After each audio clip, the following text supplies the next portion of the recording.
अवधूत चिंतन श्री गुरुदेव दत्त श्री स्वामी समर्थ। अधिक महिना 2026 मध्ये कधी आहे, म्हणजे ज्यालाच आपण धोंड्याचा महिना म्हणतो, या महिन्यामध्ये आईची ओटी कशी भरतात आणि का भरली जाते त्याबद्दल सविस्तर माहिती आज आपण या व्हिडिओमध्ये जाणून घेणार आहोत। अधिक महिन्यामधलं महत्त्व, अधिक महिन्यामध्ये काय केलं जातं, हे सर्व आज आपण या व्हिडिओमध्ये पाहणार आहोत। त्यामुळे व्हिडिओ स्किप न करता संपूर्ण पहा। श्री स्वामी समर्थ। मी प्रियंकाच ऑल कंटेंट या चॅनलमध्ये मी तुम्हा सर्वांचं मनापासून स्वागत करते। अधिक महिना फक्त साजरी करायचा म्हणून करायचा नाहीये, तर तो योग्य नियमांचं पालन करून आणि योग्य माहितीनेच आपल्याला साजरी करायचा आहे। त्यामुळे तुम्हाला ही माहिती या व्हिडिओमध्ये संपूर्ण मिळेल। तुम्ही कुठेही जरी शोधली तरी तुम्हाला ही माहिती मिळणार नाही, त्यामुळे पूर्ण व्हिडिओ व्यवस्थित पहा। 2026 मध्ये अधिक महिना, ज्यालाच आपण धोंड्याचा महिना किंवा पुरुषोत्तम महिना असं सुद्धा म्हणतो, तर आपण आपल्या हिंदू धर्मामध्ये प्रत्येक सणाला, प्रत्येक तिथीला, प्रत्येक दिवसाला विशेष महत्त्व देत असतो आणि त्यातल्या त्यात हा अधिक महिना तर खूपच पवित्र मानला जातो। हा अधिक महिना दरवर्षी येत नाही, तर हा 3 वर्षातून एकदाच येतो। यंदा 17 मे ते 15 जून हा अधिक महिन्याचा कालावधी आहे। हा कालावधीमध्ये हा जो महिना आहे तो अत्यंत पवित्र मानला जातो। या महिन्याला धोंडा असं म्हटलं जातं। धोंडा म्हणजे दगड। आधीच्या काळी काय व्हायचं, तर या महिन्यामध्ये कुठलंही शुभ कार्य केलं जात नव्हतं, त्यामुळे हा महिना निरुपयोगी मानला जायचा। पण नंतर भगवान श्री हरी विष्णूंनी आपलं नाव पुरुषोत्तम असं या महिन्याला दिलं आणि या महिन्याचे महत्त्व खूप वाढले। त्यामुळे या महिन्यामध्ये भगवान श्री हरी विष्णूंना हा महिना समर्पित असल्यामुळे या महिन्यामध्ये जास्तीत जास्त भगवान श्री हरी विष्णूंची सेवा केली जाते। अधिक मासामध्ये जप, दान धर्म करण्याला, सेवा करण्याला विशेष महत्त्व असतं, कारण या महिन्यामध्ये आपण ज्या सेवा करतो त्याचा आपल्याला पुण्यफळ हे दुपटीने मिळत असतं, असं शास्त्रामध्ये सांगितलेलं आहे। या महिन्यामध्ये ओम नमो भगवते वासुदेवाय या मंत्राचा जास्तीत जास्त जप केला जातो आणि तो खूप शुभ आहे। शक्य असेल तर दररोज सकाळी आणि संध्याकाळी देवासमोर दिवा लावून तुम्हाला प्रार्थना करायची आहे, विष्णू सहस्त्रनामचं पठण करायचं आहे, भगवद्गीता तुम्हाला वाचायची आहे। अधिक महिन्यामध्ये दान धर्म करण्याला विशेष महत्त्व आहे। या महिन्यामध्ये वस्त्रदान, अन्नदान केलं जातं किंवा 30+3 अशा वस्तूंचं आपण या महिन्यामध्ये दान धर्म करतो आणि हे दान धर्म केल्याने आपल्याला त्याचं खूप पटीने पुण्यफळ मिळत असतं। त्यामुळे तुम्ही या महिन्यामध्ये गरजू लोकांना दान धर्म करू शकता, तुम्ही देवांच्या पवित्र स्थानी दान धर्म करू शकता। महिन्यामध्ये दानधर्म करणं, देवांच्या सेवा करणं, पवित्र स्थानी दर्शनाला जाणं किंवा पवित्र नद्यांमध्ये स्नान करणं याला विशेष महत्त्व आहे। पण काही अशी कार्य आहेत जी शुभ कार्य आपण या महिन्यामध्ये आपल्याला पूर्णपणे टाळायचे आहेत, जसं की लग्न करणं, नामकरण करणं, गृहप्रवेश करणं, भूमिपूजन करणं अशी शुभ कार्य या महिन्यामध्ये करू नयेत। अधिक महिन्यामध्ये एक परंपरा जी की खूप महत्त्वाची आहे, ती म्हणजे आपल्या आईची ओटी भरणे। आपल्या आईची ओटी भरणे फक्त साधी गोष्ट नाही आहे, तर या गोष्टीला किंवा या आपण म्हणू शकतो की या विधीला अधिक महिन्यामध्ये खूप मोठं महत्त्व आहे। त्याचप्रमाणे आपल्या आयुष्यामध्ये आपल्या आईचं स्थान किती मोठं आहे हे तुम्हाला वेगळं सांगण्याची गरज नाही। जन्मापासून आपल्यासाठी ती सतत प्रत्येक क्षणाला झटत राहते। जन्मापासून ती आपलं रक्षण करत असते, आपल्यासाठी कष्ट करते, आपल्यासाठी स्वतःच्या इच्छा बाजूला ठेवते, आपल्यावरती प्रेम, संस्कार आणि आपल्याला आधार देणारी व्यक्ती म्हणजे आई असते। त्याच आईसाठी आपण दररोज काही करतो का, हा प्रश्न तुम्हालाही पडत असेल तर नाही। अधिक महिना हा कृतज्ञता व्यक्त करण्यासाठी आहे, त्यामुळे आपल्या आईबद्दल कृतज्ञता व्यक्त करण्यासाठी म्हणून तुम्ही आईची ओटी भरून तिच्याबद्दल आदर, प्रेम व्यक्त करायचं आहे। महिन्यामध्ये तुम्ही आईची ओटी भरली तर ती डायरेक्टली देवापर्यंत पोहोचते असंही म्हटलं जातं। आईची ओटी भरण्यामागचा मुख्य उद्देश असा असतो की आपल्या आईला दीर्घायुष्य लाभो, ती सदैव निरोगी राहो आणि पुढील जन्मातही आपल्याला हीच आई मिळो अशी प्रार्थना आपण देवाकडे मनापासून करतो, असा त्याचा अर्थ आहे। आईची ओटी तुम्ही अधिक मास सुरू झाल्यापासून ते संपेपर्यंत कधीही भरू शकता। ही ओटी कोणी भरावी, तर ही ओटी विवाहित मुलीही भरू शकतात आणि अविवाहित मुलीही भरू शकतात, त्यामुळे यामध्ये कोणत्याही प्रकारचा भेदभाव नाही। तुम्ही ही ओटी आठवड्यातील कोणत्याही वारी भरू शकता, याच्यासाठी कुठलीही वेळ निश्चित नाही आहे।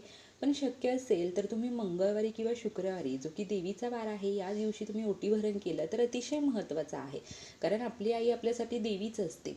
पण तुम्हाला नसेल शक्य तर आठवड्यातल्या कोणत्याही दिवशी आणि कोणत्याही वेळी तुम्ही आईची ओटी भरू शकता।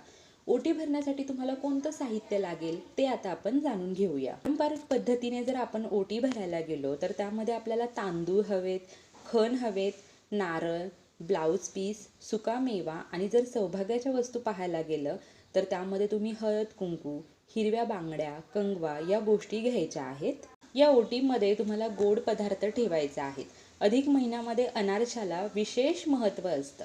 जर तुम्हाला शक्य असेल तर तुम्ही या ओटी भरण्यामध्ये अनारसे ठेवायचे आहे किंवा अन्य कोणतेही गोड पदार्थ ठेवले तरीही चालतात, पण अनारसे ठेवण्याचा प्रयत्न नक्की करा. या अधिक महिन्यामध्ये तुम्ही आईसाठी एक सुंदरशी साडी घ्यायची आहे. त्यानंतर तुम्हाला आईला पाटावरती बसवायचं आहे, तिला हळद कुंकू लावायचं आणि मग तिच्या साडीच्या पदरामध्ये तांदूळ, खण, साडी आणि इतर वस्तू ठेवून तिची ओटी भरायची आहे. त्यानंतर तुम्हाला आईला नमस्कार करायचा आहे आणि तिच्या आरोग्यासाठी आणि सुखासाठी प्रार्थना करायची आहे. ओटी भरण करत असताना हिरव्या बांगड्यांना विशेष महत्त्व आहे. त्यामुळे हिरव्या बांगड्या तुम्हाला तुमच्या आईसाठी घ्यायच्या आहेत किंवा तुम्हाला शक्य नसेल तर आईला बांगड्या भरण्यासाठी तुम्हाला पैसे द्यायचे आहेत. एक गोष्ट लक्षात ठेवा, या महिन्यामध्ये 30+3 33 वस्तूंना विशेष महत्त्व आहे. त्यामुळे ओटी भरण करत असताना तुम्ही 33 रुपये किंवा 33 अनारसे किंवा 33 फळे तुम्हाला तुमच्या आईच्या ओटीमध्ये ठेवायचे आहेत. जर तुम्हाला आई नसेल, तुमची आई हयात नसेल तर अशा वेळी ओटी कशी भरावी हा प्रश्नही तुम्हाला पडला असेल. तर तुम्हाला सासू असेल तर त्या सासूला आई समान मानून तुम्ही तिची ओटी भरण करू शकता. पण जर सासूही नसेल तर तुम्ही मावशी असेल किंवा तुमच्या जावेची किंवा तुमच्या मोठ्या बहिणीची ओटी भरणसुद्धा करू शकता.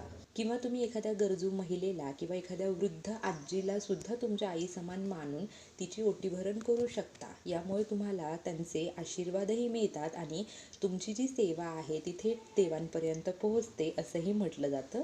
तुमच्या मनामध्ये जर प्रेम असेल, आदर असेल आणि कृतज्ञता आपल्या आईविषयी असेल तर तुम्ही केलेली ही छोटीशी सेवासुद्धा तुम्हाला खूप पुण्य मिळवून देते. अधिक महिन्यामध्ये आपण जोडवी बदलतो किंवा जोडवी नवीन घेतो, तर ही एक फक्त परंपरा नाही तर त्यामागे एक शास्त्रीय कारणसुद्धा आहे. आपण पायामध्ये जी जोडवी घालतो ते 16 शृंगारापैकी एक शृंगार आहे आणि सौभाग्याचं प्रतीक आहे. विवाहित स्त्रियांसाठी जोडवी ही खूप महत्त्वाची असते. या जोडव्या आपल्या पायामध्ये घातल्यामुळे आपलं जे संतुलन असतं ते चांगलं राहतं, पती पत्नीमध्ये चांगलं नातं राहतं, सौभाग्य वाढत जातं. जोडवी पायात असल्यामुळे आपल्या घरातील सकारात्मक शक्ती वाढतात आणि नकारात्मक शक्ती दूर होतात. अधिक महिन्यामध्ये या जोडवीमध्ये भर टाकणं किंवा जोडवी नवीन घेणं याला विशेष महत्त्व आहे. कारण अधिक महिना हा नवीन सकारात्मक गोष्टींमध्ये भर टाकणं, शुद्धीकरण करणं यासाठी विशेष मानलेला आहे. अधिक महिन्यामध्ये जोडवी करताना तुमची कितीही क्षमता असली तरी सोन्याची जोडवी तुम्हाला करायची नाही आहे. कारण सोनं हे लक्ष्मी मातेशी रिलेटेड आहे आणि लक्ष्मी मातेला उच्च स्थान आहे आणि आपण पायामध्ये जर सोन्याची जोडवी घातली तर लक्ष्मी मातेचा आपण अपमान करत असतो. शास्त्रानुसार पायामध्ये सोनं घालण्याला महत्त्व नाही आहे तर चांदी घालण्याला महत्त्व आहे. त्यामुळे जोडवी ही चांदीचीच असावी. चांदी या धातूला शीतलता आणि संतुलतेचं प्रतीक मानलं जातं. आपण पायामध्ये जी जोडवी घालतो ते 16 शृंगारापैकी एक शृंगार आहे आणि सौभाग्याचं प्रतीक आहे. तुम्हाला जोडवी बदलायची असेल, भर टाकायची असेल किंवा नवीन घ्यायची असेल तर गुरुवार आणि शुक्रवार हा अतिशय महत्त्वाचा दिवस आहे. त्यामुळे तुम्हाला जोडवी करायची असेल, नवीन भर टाकायची असेल तर या दिवशीच तुम्ही करू शकता. त्याप्रमाणेच एक परंपरा आहे ती म्हणजे आईने आपल्या मुलीला नवीन जोडवी करणं. ज्याप्रमाणे आपण आईची ओटी भरतो त्याप्रमाणे आईने सुद्धा मुलींसाठी नवीन जोडवी करायची आहे. पण तुमच्या आईला काही कारणास्तव शक्य नसेल तर तुम्ही स्वतःही जोडवी घेऊ शकता. कारण सर्वात महत्त्वाचं आहे ते म्हणजे भावना आणि तुमचा एकमेकींवरती असणारा विश्वास, प्रेम, ऋण, आदर. अधिक महिना हा साधना, संयम आणि आत्मशुद्धीकरणासाठी आहे. त्यामुळे काही गोष्टी आपल्याला या महिन्यामध्ये टाळायच्या आहेत. या महिन्यामध्ये विवाह करणं, नवीन वास्तूची पूजा करणं किंवा नामकरण करणं, एखाद्या भूमीची पूजा करणं हे शुभ मानलं जात नाही. नवीन शुभ कार्य तुम्हाला या महिन्यामध्ये करायची नाही तर या महिन्यामध्ये आध्यात्मिक प्रगती करण्यासाठी हा महिना मानला जातो. अधिक महिन्यामध्ये मांसाहार पूर्ण टाळायचा आहे, मद्यपान करायचं नाही आहे, कांदा लसूणही तुम्हाला वर्ज्य करायचा आहे आणि शिळं अन्न तुम्हाला टाळायचं आहे. या महिन्यामध्ये तुम्हाला सात्विक अन्नाचंच भोजन करायचं आहे. कारण आपण जे काही खातो त्याचा सर्व परिणाम आपल्या थेट मनावरती आणि विचारांवरती होत असतो. त्याचप्रमाणे या महिन्यामध्ये कोणाला अपशब्द बोलू नका, वाईट बोलू नका, घरामध्ये सकारात्मकता राहील याची काळजी घ्या. अधिक महिन्यामध्ये तुळशीचं पूजन करण्याला विशेष महत्त्व आहे. त्यामुळे तुम्ही तुळशीला पाणी घाला, हळदी कुंकू अर्पण करा, अक्षता अर्पण करा, फूल वाहा, अगरबत्ती लावा, दिवा लावा आणि सकाळ संध्याकाळ नमस्कार करा. अधिक महिन्यामध्ये भगवान श्रीहरिविष्णूंचा अभिषेक करा. भगवान श्रीहरिविष्णूंना पिवळी कलरची फुले अर्पण करा, पिवळी मिठाई अर्पण करा. संध्याकाळी तुपाचा दिवा लावा. या छोट्या छोट्या सेवा अधिक महिन्यामध्ये करण्याला विशेष महत्त्व आहे. अधिक महिन्यामध्ये फक्त परंपराच पाळाव्यात असं नाही, तर आपलं मन, आपलं विचार, आपले शरीर हे शुद्ध करण्यासाठीचा हा अतिशय पवित्र महिना आहे. अधिक महिन्यामध्ये श्रद्धा आणि सातत्य असायला हवं. म्हणजे तुम्ही 2-3 दिवस सेवा करणार आणि नंतर सोडून देणार असं करू नका. दररोज तुम्ही अधिक महिन्यामध्ये सेवा करा, त्या सेवेमध्ये सातत्य ठेवा, त्याचं तुम्हाला पूर्ण फळ मिळतं. अधिक महिन्यामध्ये सकाळी उठल्यावरती, रात्री झोपताना देवाचं नामस्मरण करा. अधिक महिन्यात दानधर्म करण्याला महत्त्व आहे, त्यामुळे तुम्ही दानधर्म करा. पण हा दान जो तुम्ही करणार आहात ते दिखाव्यासाठी करू नका, तर गुप्त दान करा.